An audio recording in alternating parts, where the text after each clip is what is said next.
Assalamualaikum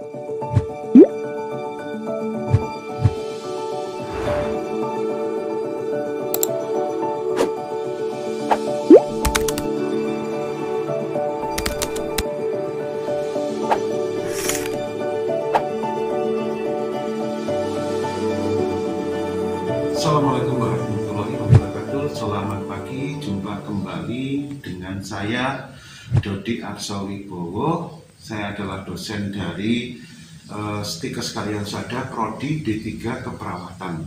Nah, pada saat ini saya akan mengajarkan kepada adik-adik mahasiswa sekalian tentang pemasangan NGT, ya.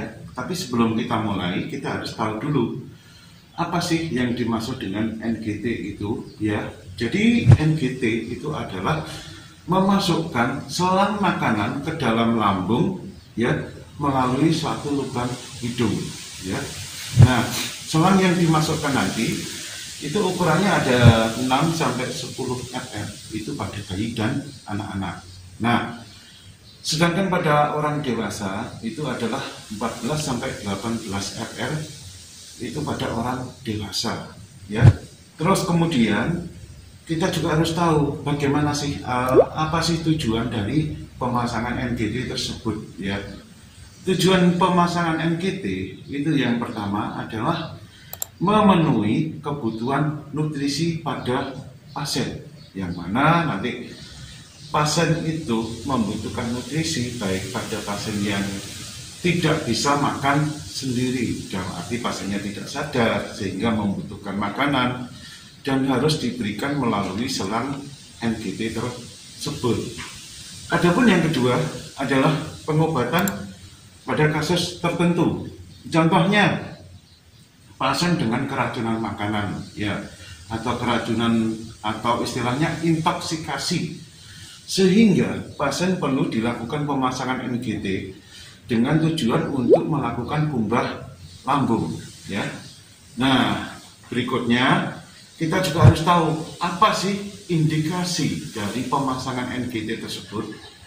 Yang pertama itu adalah kita lakukan pada pasien yang kesulitan makan. Itu yang pertama. Tentu kalau kesulitan makan berarti ada alasan-alasan tertentu. Contohnya pasien yang tidak sadar, pasien yang kesulitan menelan, dan lain sebagainya. Yang kedua adalah pada pasien yang bayi yang mengalami berat badan lahir rendah, sehingga perlu dilakukan pemasangan NGT. Kemudian yang ketiga pada pasien yang tidak sadarkan diri, sehingga perlu nutrisi dan harus dipasang NGT. Kemudian yang keempat, pasien dengan terapi khusus. Nah, terapi khusus ini antara lain contohnya adalah terapi-terapi yang berkaitan dengan saluran pencernaan, ya. Kemudian tujuan pembelajaran diharapkan apa? Mahasiswa nantinya itu mampu menjelaskan definisi dari NGT, kemudian tujuan dari pemasangan NGT, kemudian indikasinya pemasangan NGT. Nah, yang kedua adalah mahasiswa itu mampu mengidentifikasi dan menyiapkan peralatan secara mandiri dengan tepat waktu. Ntar kalau mahasiswa sudah bekerja, itu artinya mahasiswa sudah apa ya? Sudah canggih, sudah mampu, ya. Kemudian yang ketiga, mahasiswa mampu melakukan pemasangan NGT secara tepat dan benar. Nah, oleh karena itu, sebelum kita lanjutkan semuanya, maka hal yang terpenting adalah kita perlu melakukan pengkajian dulu kepada pasien. Apa saja yang perlu dikaji? Yang pertama adalah kita harus mengkaji kebutuhan nutrisinya dari pasien, ya. Apakah pasiennya sudah berapa hari dia tidak makan, terus kemudian adakah kesulitan menelan dan lain sebagainya. Nah, yang kedua, kita mengkaji identifikasi riwayat dari pasiennya, ya. Ini perlu kita kaji dengan cara apa, kita anamnesa dan lain sebagainya, ya. Kemudian yang ketiga, kita mengkaji kemampuan menelan dari pasiennya atau refleks menelan dari pasiennya. Hal yang mudah yang kita bisa lakukan adalah dengan cara misalnya kita mengasih minum pasien, ya.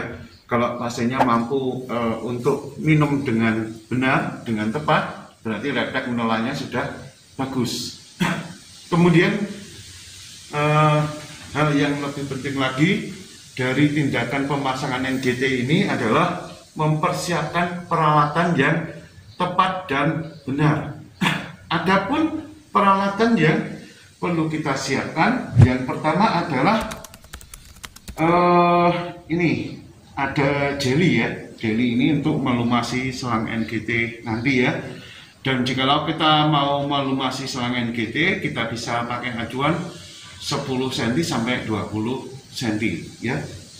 Terus kemudian stetoskop ini nanti untuk mengecek apakah selang NGT yang kita masukkan itu sudah benar dan tepat. Kemudian ini ada selang NGT, ini ukuran 18, ya, untuk orang dewasa. Kemudian kita siapkan juga ini ada kasa, ya. Terus kemudian penlight ini untuk melihat bagaimana kondisi lubang hidungnya, terus kemudian mulutnya dan lain sebagainya, ya. Terus kemudian ada bengkok. Kemudian ini bak instrumen yang berisi spuit yang sudah kasih udara, ya, sebanyak 20 ini, ya. Terus kemudian ada tong spatel, kemudian ada handscoon, kemudian pincet. Terus kemudian selanjutnya kita juga ada kasa, ya.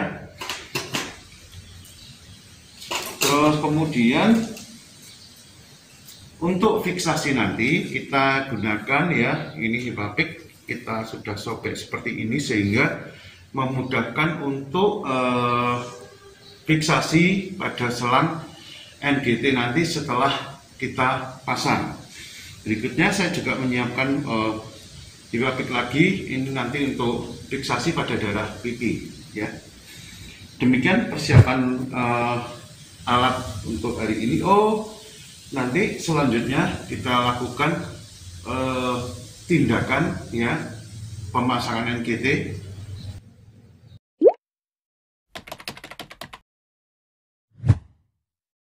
Nah, berikutnya adalah persiapan pasien dan lingkungan.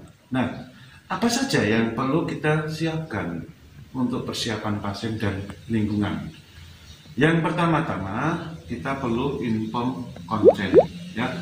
Kita mohon izin ke pasien menyampaikan maksud dan tujuan tindakan dan lain sebagainya. Selanjutnya kita menjaga privasi pasien dengan cara menutup sampiran atau sketsel sehingga kenyamanan pasien itu akan terjaga, ya. Berikutnya adalah mengatur posisi pasien, ya. Itu yang harus kita lakukan, ya. Bagaimana posisi yang tepat? Nah, posisi yang tepat ini posisi pasien ini berada di 45 derajat. Nah, nanti pada waktu kita masukkan selang NGT, kepala agak ekstensi, ya. Tetapi setelah masuk ke orofaring, selang NGT masuk ke orofaring, nanti posisinya kita kita tundukkan lagi dan kita motivasi pasien untuk supaya mudah menelannya. Oke, baiklah.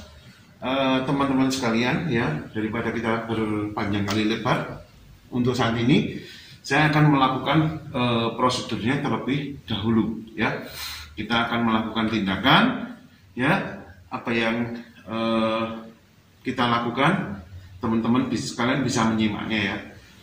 Nah, untuk yang pertama kali kita ketemu pasien, kita kenalan dengan pasien terlebih dahulu. Assalamualaikum warahmatullahi wabarakatuh. Perkenalkan, nama saya Dodi Arsowibowo. Saya perawat yang bertugas di sini mulai jam 7 sampai jam 2 siang nanti. Apakah itu benar dengan Bapak Rudi? Ya. Umurnya 45 tahun ya Pak. Rumahnya Pare ya. Ya. Oke, saya lihat ya Pak di registernya. Oh iya benar. Maksud dan tujuan saya di sini adalah ingin memasang selang melalui lubang hidung Bapak. Apakah Bapak bersedia? Karena beberapa hari ini Bapak tidak bisa makan sama sekali ya.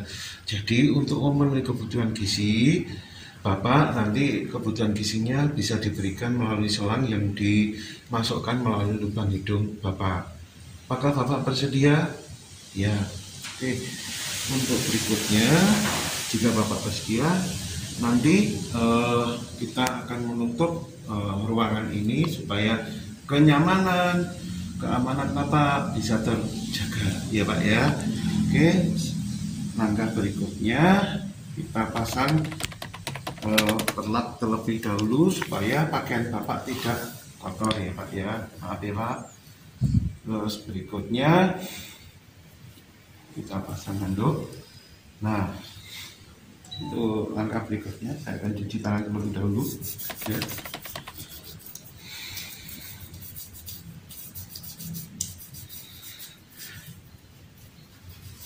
Nah, saya dekatkan ke dekatnya Bapak supaya lebih mudah melakukan tindakan nanti ya. Terus kemudian ya,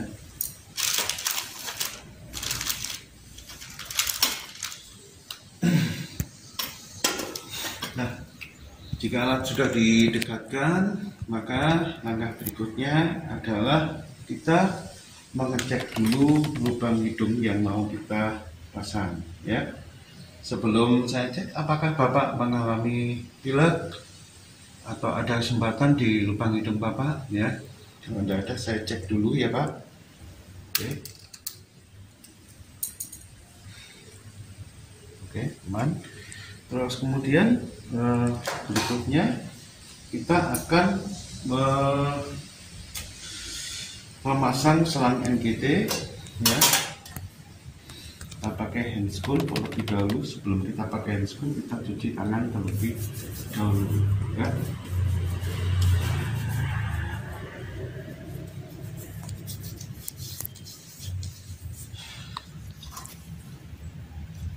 Ini handscoonnya cukup dengan handscoon yang bersih.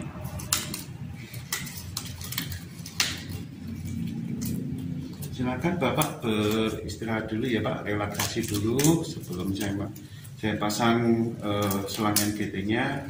Nanti kalau ada apa-apa Bapak bisa ngomong pada saya ya Pak ya. Kalau Bapak merasa tidak nyaman, kesakitan dan lain sebagainya, silahkan bicara ya Pak. Terus kemudian berikutnya adalah kita pasang handscoon yang satunya.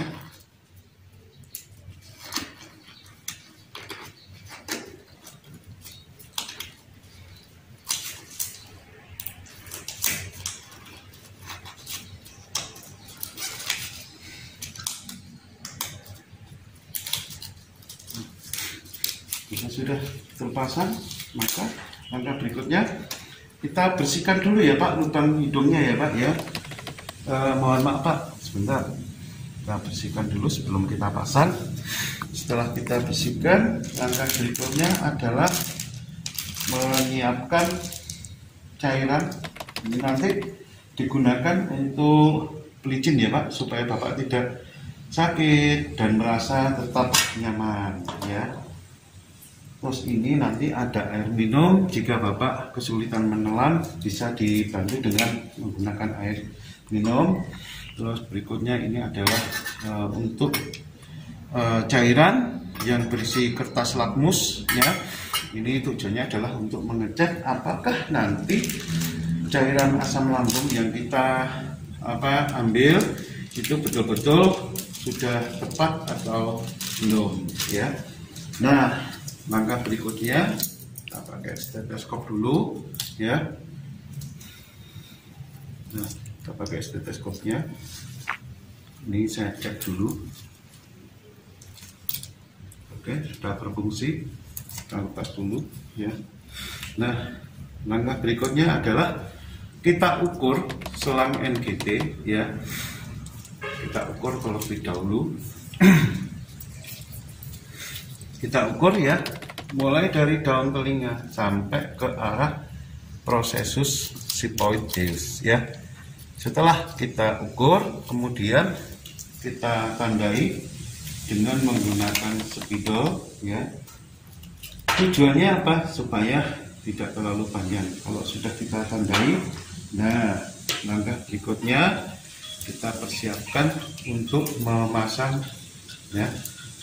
Nah, untuk memasang ini ya, kita kasih sepanjang 10 sampai 20 ya. Tujuannya apa? Supaya tidak sakit ya pada waktu kita pasang. Nah, sesi berikutnya coba Pak kita masukkan secara perlahan-lahan. Misi ya Pak. Kita masukkan secara perlahan-lahan. Nah, ayo Bapak ditelan sambil kita dengakkan kepalanya pasien. Nah, setelah masuk, kemudian kita tekuk, kita suruh menekuk lagi kepalanya supaya lebih mudah masuknya ya. Ayo Pak, ditelan ya Pak, ditelan ya Pak, ditelan ya, ditelan ya, ditelan ya. Pinter, pinter, pinter Bapak, pinter. Nah, pinter. Nih ya Pak, terus Pak yuk. Nah, sesuai dengan arah, sesuai dengan garis batasnya. Kemudian untuk mencegah supaya udaranya tidak masuk ke dalam, maka kita jepit dengan menggunakan arteri clamp ya. Kita jepit dulu dengan menggunakan arteri clamp. Nah, seperti ini ya. Setelah kita jepit dengan arteri clamp, sekarang kita coba cek dulu ya, apakah selang itu kita cek dengan menggunakan tong spatel. Oke, aman. Nah, langkah berikutnya kita bisa mengecek ya. Kita mengecek, kita cek dengan sharing pump ya. Ini spet sharing pump yang sudah kita isi udara banyak 20 sambil kita dengarkan dulu ya. Apakah ada suara buk ya? Nah, dengarkan di posisi lambung ya atau abdomen kiri. Nah, dengan cara kita tekan buk. Kalau ada suara buk berarti tepat sasaran ke dalam lambung. Nah, berikutnya kita aspirasi dulu cairan asam lambungnya. Setelah kita aspirasi, maka berikutnya adalah kita tekuk kembali supaya udara tidak masuk ya. Kita campurkan cairan ini ke dalam cairan yang semula sudah kita siapkan berisi kertas lakmus. Nah, kemudian langkah berikutnya kita cek ya, kita cek dulu apakah kertas lakmusnya ini berubah warna ya. Setelah cairan lambung masuk ke sini, kita cek jika berwarna oranye berarti tepat masuk ke dalam lambung ya. Untuk pembuktian berikutnya bisa kita dengan menggunakan kita gunakan cairan. Kalau kita gunakan cairan seperti ini keluar gelembung 1-2 berarti katakan sudah tepat ya. Terus kemudian berikutnya adalah kita klem dulu supaya kita memudahkan untuk melakukan fiksasi ya. Nah, bentar saya akan membersihkan dulu ya Pak dari sisa-sisa minyak supaya apa? Supaya bersih nanti kalau difiksasi supaya bisa mudah lengketnya ya. Soalnya nanti kalau kena minyak sulit gitu ya Pak ya. Nah, langkah berikutnya kita fiksasi terlebih dahulu. Ini tujuannya apa Pak? Supaya Bapak ini lekas, kondisinya lekas membaik ya. Kita fiksasi seperti ini ya, supaya tidak lepas. Mohon maaf ya Bapak, karena tidak begitu nyaman ya. Nah, berikutnya kita fiksasi lagi di daerah pipi.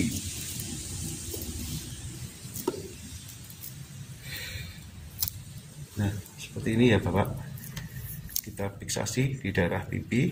Nah, oke. Ini tetap kita klem ya. Nah, gimana Pak perasaannya? Nyaman, sakit atau tidak Pak? Nah, kemudian alat-alat setelah selesai tindakan, alat-alat kita rapikan kembali ya. Ini stetoskopnya kita taruh sini. Untuk bengkok yang kotor kita taruh di bawah, tisunya kita kembalikan ya. Nah, supaya ini tidak kotor, maka diposisikan di tempat yang agak jauh ya. Gimana Pak perasaannya Bapak ya, setelah tindakan sudah selesai ya. Nanti 1 jam kemudian saya akan kembali ya untuk melihat kondisi Bapak ya. Ini saya lepasin dulu Pak ya.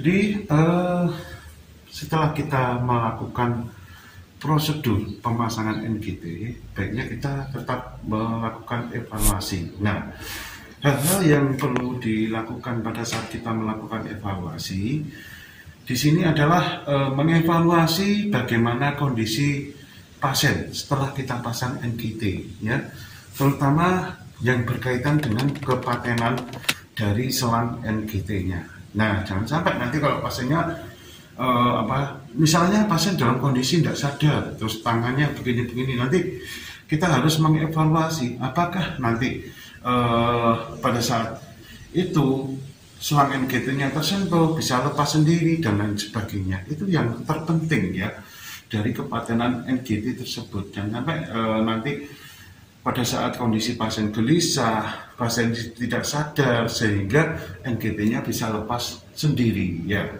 Ini yang perlu kita perhatikan ya. Jadi amati dulu bagaimana kondisi pasien tersebut. Itu yang harus kita kita perhatikan dengan baik dan benar ya.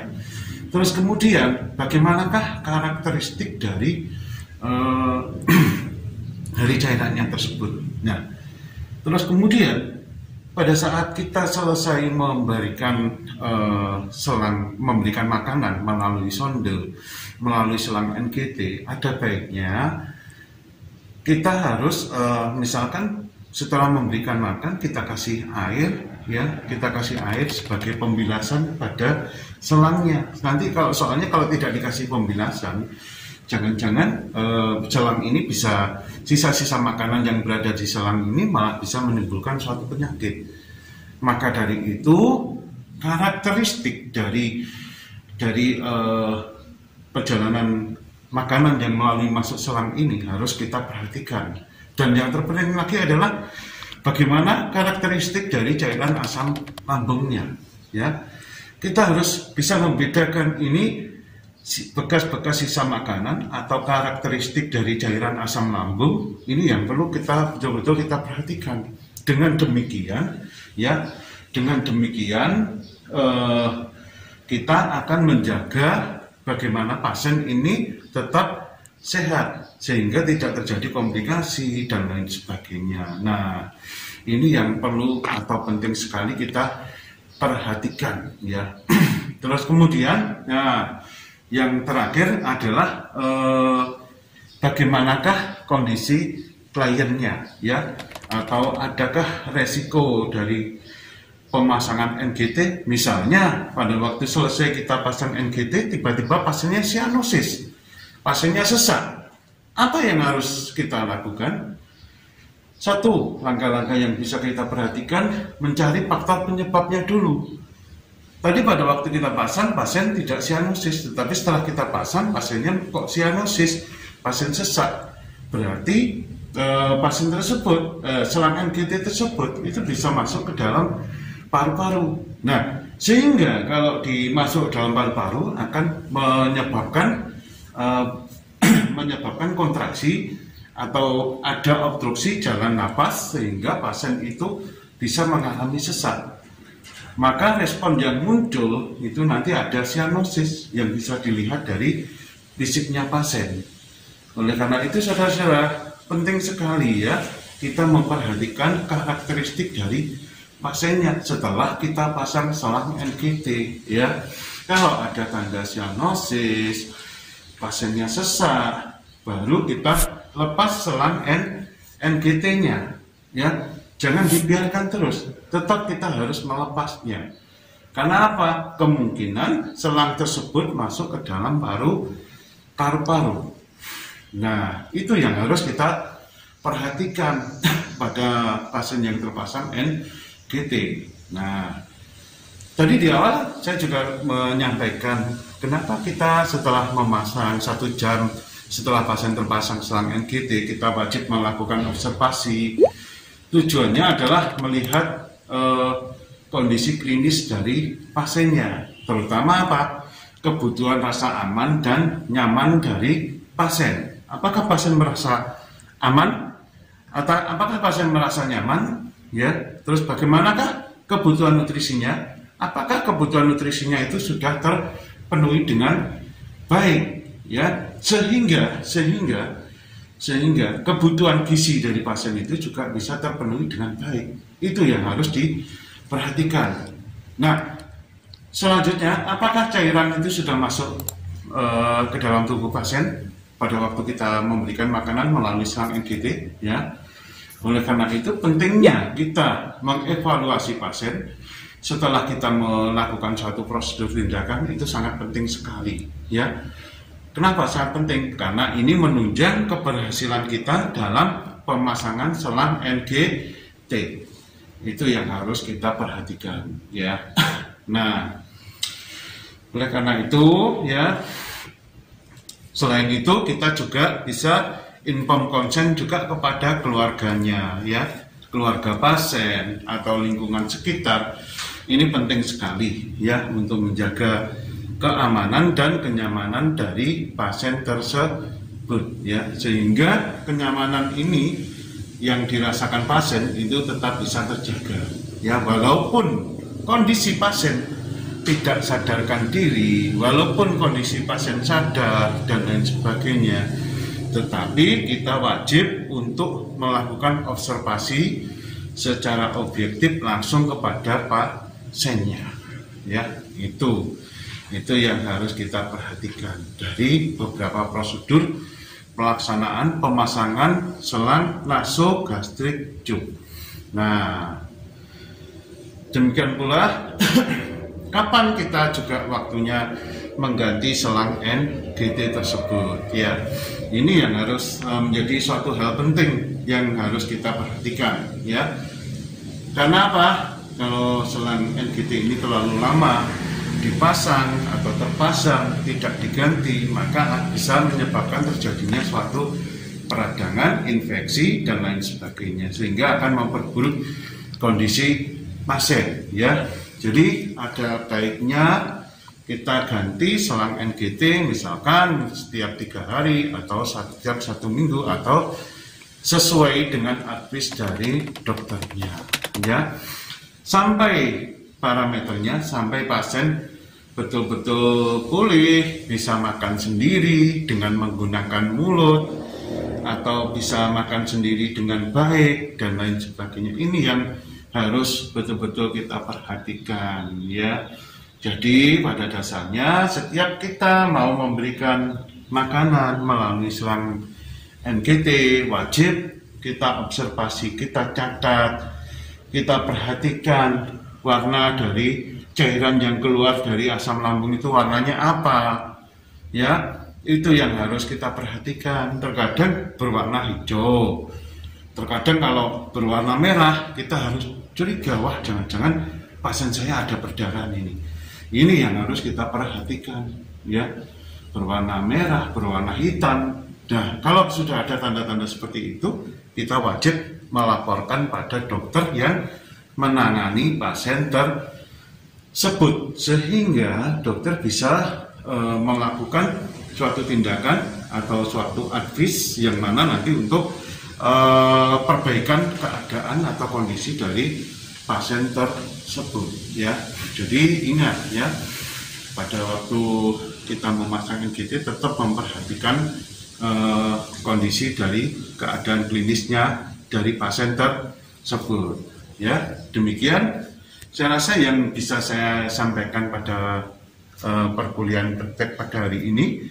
Semoga perkuliahan ini bisa bermanfaat bagi adik-adik atau rekan mahasiswa sekalian, ya. Jadi sangat bisa berguna sekali, ya. Oke, saya akhiri dulu. Assalamualaikum warahmatullahi wabarakatuh.